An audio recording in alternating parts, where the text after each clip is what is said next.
and gentlemen, boys and or girls, this is Fantasy Football Harsh Reality, the show where I share both the highs and the incredible lows that go along with fantasy football. It seems it's imaginary. It means nothing. It has no effect on the actual game, but the actual game has a tremendous real effect on my everyday happins. It's ridiculous. And here's the other thing. This being a pandemic year, I have very little else to focus on that brings me less pain than this. Like everything else is just pain, and this is a pain with occasional spikes of pleasure. And I like to focus on that. And it's something fun. I love it. I'm such a huge enthusiast. I hope you enjoy it too. This is the show where I literally dole out information you could get anywhere else, but I try and do it in an entertaining and emotional fashion. I share with you things that I think, I think about this stuff too much because I love football and I love fantasy football. So thank you guys very much for tuning in. And here we go. Let's get started. We're going to start this, the Week 8 preview. And listen, the tail of the tape is injuries. I mean, the theme of this show is who's left. I mean, and that's the thing. There's one team in my Comedians League who is, of course, the team that I'm playing against this week. And it's Rene Garcia. And, of course, it's an auto draft. Of course. Because he stinks. Listen, he's off doing Molly, cocaine. He has no idea what he's doing. But I told him this year, I was like, listen, just auto draft. That way you're more involved. And, of course, the fucking computer. I hate it when it's right. But it seems to be very, very right this year with his team. And, of course, I'm playing him. And I have everybody injured. Like, I'm praying. Michael, I finally got a droplet of good news moments ago when across my screen scrolled the update, the Bleacher Report, that Michael Thomas is actually practicing. Which, if you're like me, you've been waiting. Well, he's been so non-existent. One of the guy that had him in my Comedians League dropped him. I managed to grab him off the waiver wire miraculously. And so now I've been waiting for him to save my season. And I've been back on the upswing, back in the game. And now this guy, he won't come in. Now he's back in. So he might actually save my bacon. But of course, they're playing Chicago. Of course, I get the Chicago, when I really need him the most, because Zeke is terrible and David Johnson, as much as I didn't want David Johnson, right now he's the most consistent thing I've got at running back on that team. Although I do have Le'Veon Bell in both leagues, which, listen, we're going to get to that when we get to the roll the dice segment of the show. But I'm facing this guy. I just want to share with you this team, this auto draft team that I'm up against. Really quickly, Rene Garcia, his team's called You're Next, which, every other season before this, You're Next was followed by You're Next to Stomp Me this week. But this week, it's reversed. I really am next. He's got Russell Wilson, Alvin Kamara, Aaron Jones, Julio Jones, A.J. Brown, Evan Ingram. He picked up Claypool because he had waiver priority because he never used it. Butker and the Steelers defense. Now he has no bench. But somehow the injury bug has managed to evade him just enough. Like even Aaron Jones, he was out for a week. He's supposed to play this week.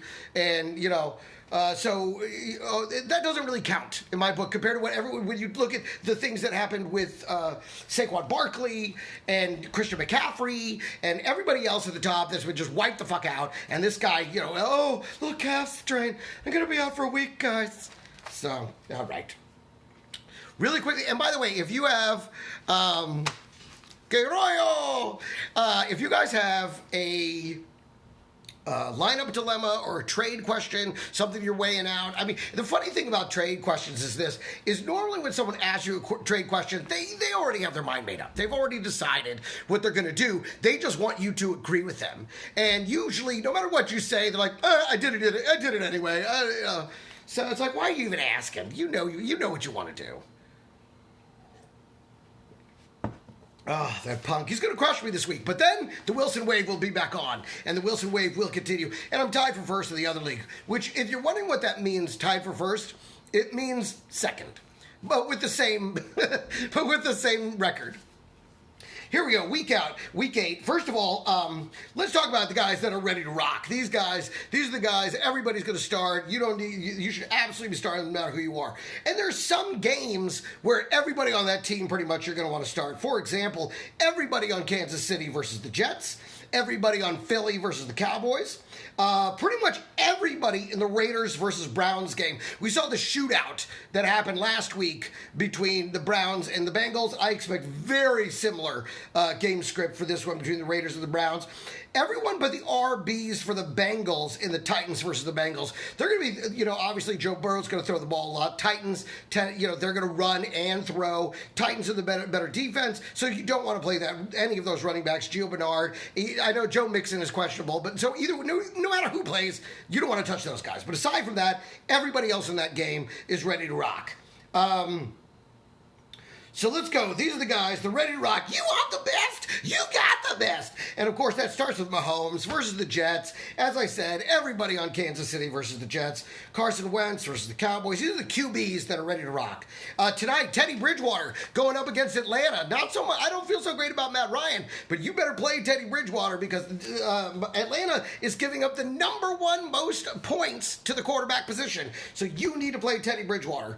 Aaron Rodgers versus Minnesota. I already talked about Derek Carr versus Baker Mayfield. That's going to be a shootout. And, of course, Herbert versus the Broncos. Broncos, they're middling defense again. I mean, it's a pretty decent rush, but he's seen them now, and the guy just consistently produces. So you're absolutely going to lock and load. Jonathan Mesh, welcome to the show. What's up, buddy?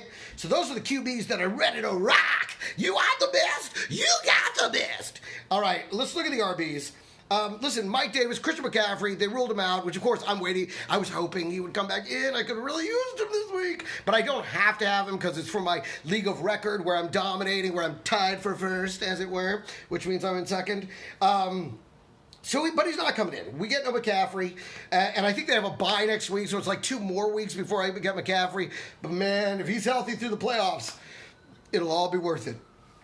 Todd Gurley against Carolina tonight, and that's the same game. That is the Carolina versus the Atlanta game tonight, Thursday. It's in Carolina. There's supposed to be a bunch of rain. It's supposed to be rainy, which, as we all know, when it rains, they're running the ball, which is probably another reason why they went and decided not to play McCaffrey, because, of course, it also can lead to injuries trying to plant that foot and run in the rain. So I can see where they didn't, where they kept him out. Mike Davis, but they should both, I mean, they'll be running the ball a lot. So Mike Davis, yeah. They're like, Mike Davis, you go run in the mud. You go ahead. We got to save McCaffrey. We don't want to put him in the case. Keep him safe. Mike Davis, you go run in the mud. Darrell Henderson, thank you, Chicago defense.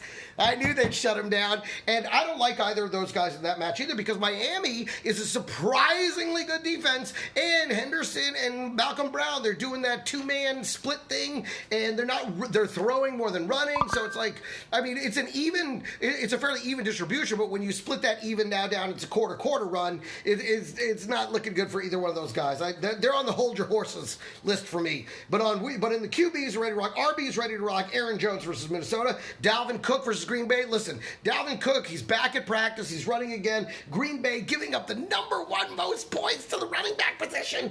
Regardless of what he costs in DFS, you play Dalvin Cook should come out and have a monster game. And then if he goes down, then pick up Alexander Madison. I know that the guy absolutely disappointed, but in replacement. But if there's one game where he's going to have to show up, and this is like a rivalry game. There's a lot going on here. Jonathan Taylor versus Detroit. Detroit's been giving up the fourth most points. He's ready to rock. He's rested. They had that off week. And remember when they come out fresh and they're just dominating? I think you can expect some more of that from Jonathan Taylor finally this weekend. Derrick Henry, my boy, Derrick fucking Henry, baby. Boy, Derrick Henry. That's right, Greg. Hey, you want a running back, you gotta get Derrick Henry. He's gonna rip off your head and shit down your neck. That's a little Greg Fry for you. But this is, of course, the fantasy football show that I talk about. Thanks for tuning in, Adil. I appreciate that. Doug Femmel, my father-in-law, how are you? Good to see you. But play Derrick Henry. He's a lock. Melvin Gordon versus the Chargers. Now, the Chargers are thanks for that, buddy. The Chargers are a relatively middle of the road defense against the run. But look at what James Robinson did to them last week. He ripped them apart. And James Robinson, I'm afraid, is not that great. He's not bad, but he's not as good. The numbers, he's had 2 huge games, and most of those are what those numbers are based on. I talked about this in my Week 7 recap.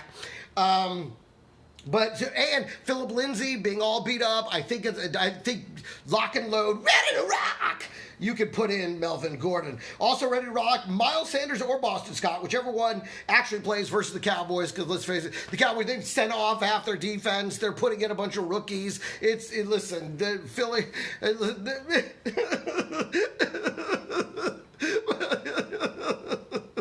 Oh, it's so sad. I love it. This guy's team. If you're watching the video or if you're listening to this, there's a deal here who's teeing me up for all the impressions that I do on MMA Roasted, a far more popular podcast that I do with Adam Hunter, and he's trying to get me to do all these impressions. I'm gonna lay off on the MMA Roasted impressions during the fantasy football thing, but I do my other jokes here. Wide receivers that are ready to rock. I think you can. Calvin Ridley. Here's the thing. They're going up against the Carolina Panthers. And the Carolina Panthers have one great all-purpose defensive back, cornerback kind of guy, and it's this guy, Jeremy Chin. And whoever that guy is on is probably not going to see the best day. So he's probably going to be on Julio Jones, and that being the case, Calvin Ridley, ready to rock! Thank you, Adil. And then Devontae Adams, obviously, versus Minnesota. On the other side, on the other side, they just released Eli Apple. So, again, they don't have anybody else in that game. So, I feel great about Ridley in that one. Brandon Ayuk versus Seattle. I think he's the guy that's definitely going to benefit from Samuels not being in the game. So, I think he's ready to rock. Keenan Allen. Definitely Keenan Allen. And I'll tell you, Scotty Miller. I mean, because of the fact that they are playing the Giants, again, much like the Carolina Panthers, have one good corner. His name's Bradbury. And he's been shutting everybody down. So, if he's obviously going to take Mike Evans. So, I mean, it seems like Scotty Miller's ready to rock. So if he doesn't, I don't know what the fuck to tell you. That's right, Robert Torres. Henry is a beast. And Fulgham for the Cowboys. He's turned out to be their wide receiver 1 right now. And the Cowboys have been ordering just buckets of dicks. So I would say, he's ready. He's going to have a great game. Tight ends, Kelsey, Kittle, Gronk. I know they're pretty obvious, but those are the guys that are really probably going to rock it out this week. Defenses. All right, there's some defenses that are locked and loaded. Buccaneers versus Giants. Colts versus Detroit. Coming off a bye week, they're rested. They're gonna rock 'em, sock 'em robots all over Detroit. The Bills versus New England. Obviously, right now that offense is kind of a mess, so the Bills should have a great day. Chiefs versus the Jets. That's number 1. If we had 1 and 1A, it's Chiefs versus the Jets. 1A would be Philly versus the Cowboys. Philly versus the Cowboys. They should, I hate to say it, but they should absolutely, Danucci, I want you to do good. Danucci, listen to me. Young Gregorio, he tell you, go out there, you run on your feet. You don't stay in the pocket. You run the outside. You look, you see the Zeke Elliott. You throw him the ball in the flat, very short. He's a very safe, and save with your ass. Okay. That was my stereotypical Italian. Thank you very much. Come on, Nooch. And now let's talk about the players that, I'm going to say hold your horses. These are guys, Randy Bick, I will tell you, you got to watch out if you're trying to play. These are guys you're going to start them. You definitely want to start them, but you don't want to get caught up. You want to expect a little less. You got to hold your horses. You got to hold them horses. Okay, I don't know how to say that. Hold your horses, everybody. Everyone in the Steelers and Ravens game. And here's the thing. Here's the thing about that. Ravens versus Steelers, it should be a heavily defensive game, which is going to obviously put the hold your horses on all the offensive players because they're both incredible defenses. By the same token, somebody's going to get hot. Somebody's going to score some points, and then that is going to ultimately bring down the other defense. So both the sides of the coin, both teams across the board, I'm going to say hold your horses. The one guy that I think could really have a great day is Claypool, because he'll have third coverage in this, and that will give him an advantage. But aside from that, I mean, the running game, the passing game, everybody, it's going to be tough sledding against both these defenses. But again, somebody's going to wind up scoring. It's just like prom night. Somebody's going to score, and it's not who you think. All right. So, QBs, you want to hold your horses on Jared Goff. I know it looks like a choice matchup against Miami, but Miami's a much better defense than their ranking suggests. And they're coming off a bye, they're rested, they're focused. And listen, just, again, hold your horses. All right. Cam Newton, for obvious reasons. His brain seems to have gone to mush. You know, at the beginning of the season, he looked like he was having so much fun. I love fielding. It's all about the passing game. It is and isn't. You're right and wrong, depending on which game and what quarterback. And the defense. And the receivers. And the coach. Josh Allen versus New England. I mean, listen, this should be Josh Allen should be in the ready to rock segment, but instead, because of his play lately, he's in the hold your horses segment because New England, this is a divisional game. New England is still a very good defense, a very well-coached defense, so you got to hold your horses. And I'm going to say it right now, hold your horses. Thank you, Fielding. Fielding's like, you never sounded so Jewish. Thank you. I take that as a compliment, as someone who admires and loves the Jewish people. I'm going to say it right now. Hold your horses on Russell Wilson, okay? Russell Wilson, because he's going up against San Francisco. And San Francisco, now that Garoppolo's playing good again, the defense has started.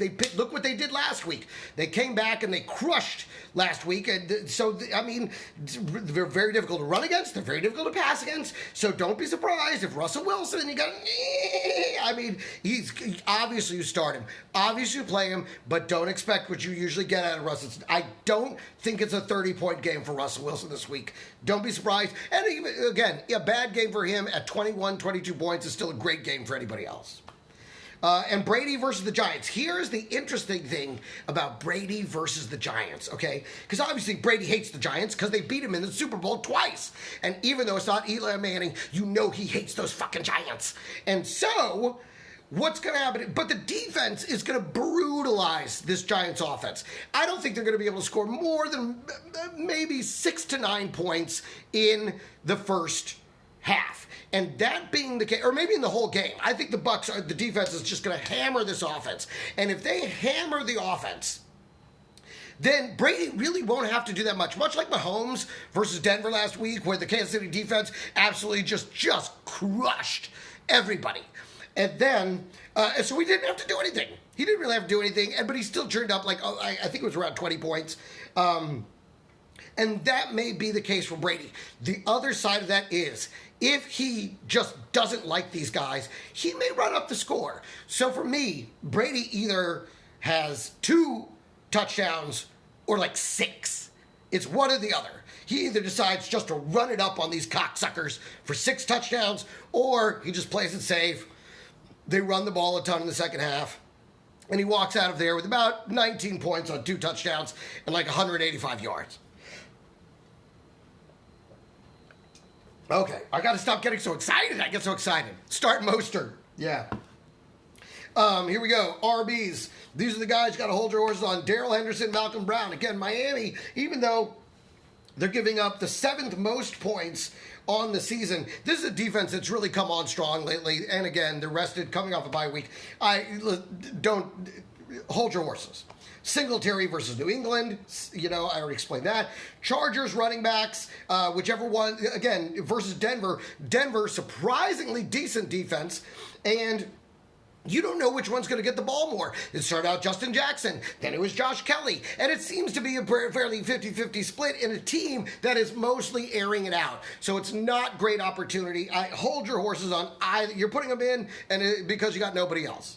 Mckinnon versus Seattle. I know, again, does Mckinnon happen this week? Does Mckinnon happen? I don't know. Nobody knows. So hold your horses on McKinnon because, again, we don't know what happened last week, and we don't know if that shit's going to happen again. Flex play. Here we go. 10-point game for Russell Wilson. I doubt it's going to be quite that low fielding, but unless you're talking about actual points. But and even then, it won't be quite that low, but it'll be less than usual. Flex play, Jefferson versus Green Bay, or Gio versus Tennessee, and I'm going to say Justin Jefferson versus the Green Bay secondary. Even though I have I have them I have them on the hold your horses list, but in that case, because Gio versus Tennessee, I was saying earlier, that's the only part that I think is going to do terrible is the running backs for whoever runs the ball. And plus that, I mean, Joe Mixon may come back and play this week, but Tennessee very good against the run. Gio, I don't think he has a great game here against Tennessee's running attack, or running defense. So for me, Justin Jefferson versus Green Bay. But again, go with it. Are you sipping Cavassier? No, that is cold. Ice cold water. Gaskin or Le'Veon revenge game versus the Jets. Okay, so for me, Le'Veon versus the Jets, because I think that they're going to run up the score in the first half. I think over the Kansas City Chiefs are going to be able to score at will pretty much. I think they put up about 24, 26 points in the first half. And then after that, I think they'd let Le'Veon run all second half. I think they just like hand them here you go take it out on them. Go show them what they missed. I love Le'Veon Bell. And it's funny because the projections between the different apps are so different. On the Yahoo app, Le'Veon's projected at like 10 points. And on the NFL app, he's projected at like 5 points. So it's a literal 100% difference between the two. So that just goes to show you that it really is going to be game script dependent. And Gaskin, I think, actually has a terrible matchup against the Rams. We've seen what they do against running backs. So, we saw what they did to David Montgomery, and I would put the Gaskin a little bit better than David Montgomery, but not that much better. So that's a very tough running situation, and I think I'm about to get to him in the dead man's curve. So for me, Le'Veon Bell, the revenge game. But again, go with your gut. Don't blame me. You got it, buddy. Running B, Mckinnon versus Seattle. Oh, and then, of course, next, hold your horses on David Montgomery versus New Orleans. On paper, great matchup. But, David Montgomery, again, it's just not that good. It's just not that good. I don't know what to tell you. I can't make him any better. He doesn't see he runs right into the defenders. Like, even if the play is called, if they're not there, go bounce to the edge of the cow. Hard is this? Same rocket science. All right, let's keep going. Wide receivers, you want to hold them horses, hold your horses. Julio Jones, as I said, Jeremy Chin, he's the guy that's going to probably be on Julio Jones, which of course is the reason that I like Ridley a little bit better. Cooper Kupp, hold your horses on him and Robert Woods versus, again, Miami defense, much better than expected. You're probably still going to want to play at least Robert Woods, but again, just expect less because it's, that Miami defense, they're rested and they're much better than you think. Would I trade Jonathan Taylor for Zeke? Honestly, at this point, probably. Yeah, Zeke is bottomed out. But you know what? I hate to sell low on big names. I'd rather him have like one good game and then try and sell him. But the problem is he has one good game and you're like, he's back! And then you don't sell him. So maybe so, but honestly, Jonathan Taylor hasn't been that great, but he was picking it up again, and I do expect to have a good game this week. So you might find yourself in kind of an even Steven situation there. That I don't see anybody winning or losing that trade. So go with it. I mean, I think it'll definitely benefit you this week. It'll definitely benefit you this week to have, I think, Jonathan Taylor over Zeke. So in the short term, it could help you out. Let's see, Stephon Diggs. Hold your horses on Stephon Diggs. And again, a guy I'm counting on, Stephon Diggs. But listen, he's going up against Stephon Gilmore, the number one corner in the league for New England. It's not going to be a great day for Stephon Diggs. Now, here's one. These are two guys I'm sure you're like, what? But you got to hold your horses on Lockett and Metcalf for Seattle. Both of them, because they're going to, again, San Francisco defense, they've tightened it up, baby. They're coming back around to their form from last year. They're currently giving up the 27th fewest points to wide receivers. Obviously, you got to play them. I'm just saying, expect less. Hope for the best, expect less. Here we go. Sorry, checking some of the other questions. And, of course, Mike Evans versus Bradbury on the Giants. That's the one tough matchup. But I think he's still going to see some action. Tom Brady's still going to go to him, especially in the red zone. You're probably still going to play him. But, again, just hold your horses. Same with Andrews versus the Steelers and Jared Cook versus Chicago. Expect less from Jared Cook versus Chicago. And I have him in both my leagues. Defenses, Green Bay defense. Dalvin Cook's coming back. That opens up more weapons. And Dalvin Cook changes the game for Minnesota. If Dalvin Cook plays, it's a different world, baby. So just hold your horses on that Green Bay defense. Same with the Pats defense versus the Bills. Just because you don't have much offense, so you're going to be out there a long time. And, of course, the Steelers versus Ravens, because, again, you're going to play both these defenses, but somebody's offense is going to get going. Yes, I do remember the fighter won the whole cock. That's right. CeeDee Lamb or Schultz. A downer this week for Dallas. Listen, they're both bad. Yeah, I mean, we don't know. Now, you have Danucci, and usually he's going to go for somebody right there by the goal line, or he's going to go for somebody in the slot really fast, so D.D. Lamb might have an uptick. But honestly, you want to stay away from both because you just don't know what you're going to get out of this guy. You don't know who he's going to have the familiarity with. He's coming from the third string, so it's one of those things where maybe this is the week Michael Gallup actually gets involved. We don't know. So if you can, just stay away from anybody that's supposed to catch the ball. I'm playing Amari Cooper because, again, he's one of those hold your horses guys, but I expect a lot less from him. Which brings us to Dead Man's Curve. You heading down Dead Man's Curve? Ain't nobody survived Dead Man's Curve. Here we got another question. Carson or Hyde for the healthy start this week? And you got to wait. It may wind up being Dallas. That's the problem. Both these guys. Carson, he's got a mid-foot sprain. This is very bad for any of your skill position players. If you're a wide receiver, you're a running back, you need feet, baby. Your feet are where you make your money. Well, your hands too. But, I mean, you can't cut and run. And so Carson, I think this is going to be a problem the rest of the season. If you can, trade him if you can get something for him. And Hyde, now he's got a ligament issue that came up out of nowhere, which they're kind of trying to downplay. But they're like, but he's old, so it might be something serious. So, honestly, I mean, Hyde is the more likely to play with some consistency.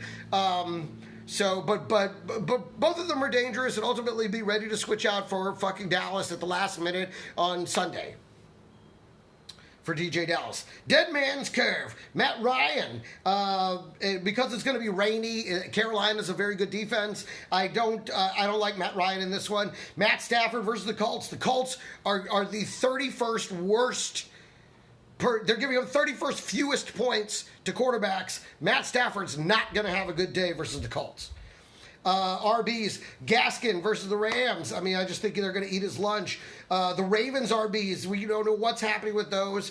And versus the Steelers, which they are the toughest run defense in the league. And, of course, the Seattle running backs, because you don't know whether it's going to be Hyde, it's going to be Dallas, it's going to be Carson versus San Francisco. Steelers are the toughest. San Francisco's second toughest. So you just stay away from those guys. They are heading for Dead Man's Curve. Wide receivers that are the Miami wide receivers, probably Devontae Parker the most because he's going to have to go up against Jalen Ramsey. But if he doesn't play, then Preston Williams is the guy that you want to stay away from because one of them's going to get covered by Jalen Ramsey and they ain't going to see shit all day. They're heading straight for Dead Man's Curve. Is Dez Bryant worth a bench stash? The answer is absolutely yes, and I'll tell you why. Clearly, he doesn't have a receiver he can connect with. We keep trying to make Hollywood Brown be that guy, and it just isn't happening. He can't seem to get separation. I don't think he's tall enough. He isn't quite as athletic as Antonio Brown, as his cousin. So I think Dez Bryant might wind up being the big body wide receiver that they've been looking for by the end of the season. So if you do have a chance and you have room on your bench and you expect to be playing in the postseason, yes, put Dez Bryant on your bench. Because they're not going to keep him on the practice squad forever. That's just to get him up to speed, get him in game shape. Expect him to be elevated probably maybe by next week, if not the week after that. Kenny Golladay versus the Colts. He's heading for Dead Man's Curve because I believe he's going to take the Xavier Rhodes coverage, and that's the Dead Man's Curve. He ain't getting. It's going to be a tough day for Kenny Golladay. Roll the dice. All right, guys, listen, so many people injured, so many people. Singletary going to be worth a start in a deep league? Yes. I mean, he's going to touch the ball, but he has a very, in a deep league, at least he's going to touch the ball. He's going to be the guy, but, going up against, again, New England defense is the best part of their team. The offense is what's struggling. They're not putting up any points. But the defense is still pretty good. I believe they're playing in New England, and it is a division game. It's going to be tough sledding, but Singletary in a deep league, I'd play Singletary against New England over Hyde versus San Francisco. Okay, let's roll the dice. My favorite dice roll, P-Ride time. Listen, I don't know if it's ever going to be P-Ride time. I really don't.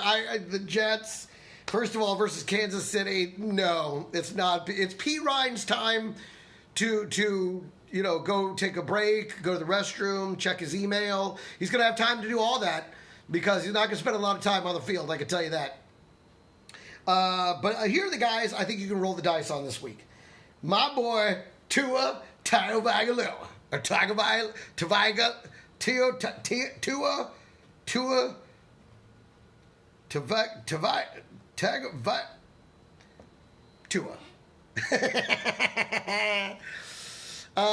Will patience pay off by keeping Lazard on my roster?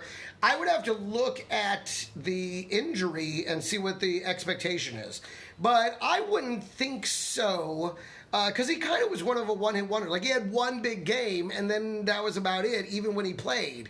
So you probably need the bench space. So unless they're saying he's coming back next week, I would maybe, trade him out with, if you can get Ayuk or somebody like that.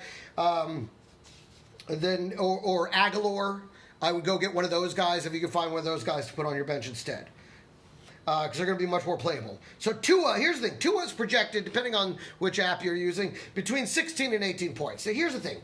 In Game 1, Joe Burrow scored 16 points versus the Chargers. Herbert scored 26 points versus Kansas City. So Tua is supposed to be better than both these guys, ostensibly. So will he? So you want to roll the dice? It looks like your floor is 16 points and your ceiling is 26 points or higher.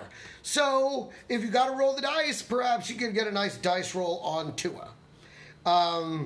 Cousins, even though he has a tough matchup, I think he's going to have to throw. And again, if Dalvin Cook is running that ball, changes everything, opens things up for the pass game, I think you can roll the dice on Cousins. I think you can roll the dice on Jimmy Garoppolo because I think he's going to have to throw the ball against Seattle because they're much easier against the pass than they are against the run. But they're going to run the ball anyway. So you can also roll the dice on the running backs, which we'll get to right here. But I think also Rivers. I think you can roll the dice on Rivers coming off. He was starting to kind of score some points there on his way into the bye week. He's rested. He's studied up. I like Rivers this week versus the Lions because I think he's got a great matchup there. And, of course, Derek Carr and Baker, I think it's going to be a shootout. So I think both of those, if you got to roll the dice, you can roll them. Give me a hot 16. RBs, Le'Veon Bell, we talked about that, and JaMychal Hasty. I think JaMychal Hasty's a star. I think he's going to absolutely outrun Jerick McKinnon and become the hot hand up there against Seattle. So I like, even though they're tougher against the run than the pass, that San Francisco's still going to run the ball. They're still going to run the ball. They don't care. They're going to keep running the ball. That's what they do, so you can count on that. Wide receivers, Claypool. I think you play Claypool. A.J. Green is worth a flyer. He's been starting to produce points, starting to show up on Joe Burrow's radar. I think you play A.J. Green. T.Y. Hilton, again, starting to connect with Phillip Rivers. If you're really shallow, everybody's injured, you can roll the dice on T.Y. Hilton. He'd probably turn up about 12 to 14 points for you this week. Defenses, you can roll the dice on the Niners at Seattle. I know they're the high-flying, high-scoring defense, but I think that, the 49ers, they're looking pretty sharp again. Tight ends, roll the dice on Gesicki. If things are getting tight, I think that he's going to roll it. Tua is going to roll out Tua Vailoga. Jesus Christ. I'm going to have it down by the recap. But I think Gesicki is the guy that's really going to benefit from it. I think he's going to roll out. Gesicki will slip out. I think him and Gesicki might. But again, come on, sixes. Who knows? Could be snake eyes. It's a dice roll, is what I'm telling you. And Tunyon, everybody lost faith in him because he didn't do dick. But versus Minnesota, I think he's in line for possibly turning it back up. And Kmet, out of, which I hate to say that, but out of Chicago, I know it's a great matchup. I know Jimmy Graham should benefit, but roll the dice on Kmet. Kmet he sometimes gets those scores. So if you got to roll the dice on a tight end, don't ignore that guy. Other wide receivers you can roll the dice on, Mecole Hardman in that great matchup versus the Jets. Cole Beasley, again, because Stephon Gilmore is going to be all over Stephon Diggs, Mecole Hardman should absolutely, or what am I talking about now? Oh, I'm sorry, Cole Beasley, rather. Cole Beasley should be the beneficiary. Kendrick Bourne, because Brandon Ayuk is one, so Kendrick Bourne, if they got to throw, it's easier to throw against Seattle than run. I think they're going to have to throw at a certain point. So Kendrick Bourne, again, it's a flyer. It's a roll the dice. Roll them dice, baby. All right, that's it. My throat can't take it. I'm out of gas. Thank you guys for watching. Evan Golden, Gesicki, great roll. Yeah, it's a total dice roll, but I like him. I like Gesicki in a dice roll this Sunday. I think he might actually be, I think Tua might be looking for him when he rolls out and he's, he's getting, NFL professional all-stars coming down on him. Aaron Donald. Oh, my God. What a way to start. But again, Herbert, started versus Kansas City, put up 26 points. You guys, great show. Follow the podcast. Download it where you get podcasts. Fantasy football. Harsh reality. I love you guys. Take care. Happy football. We'll see you on Monday.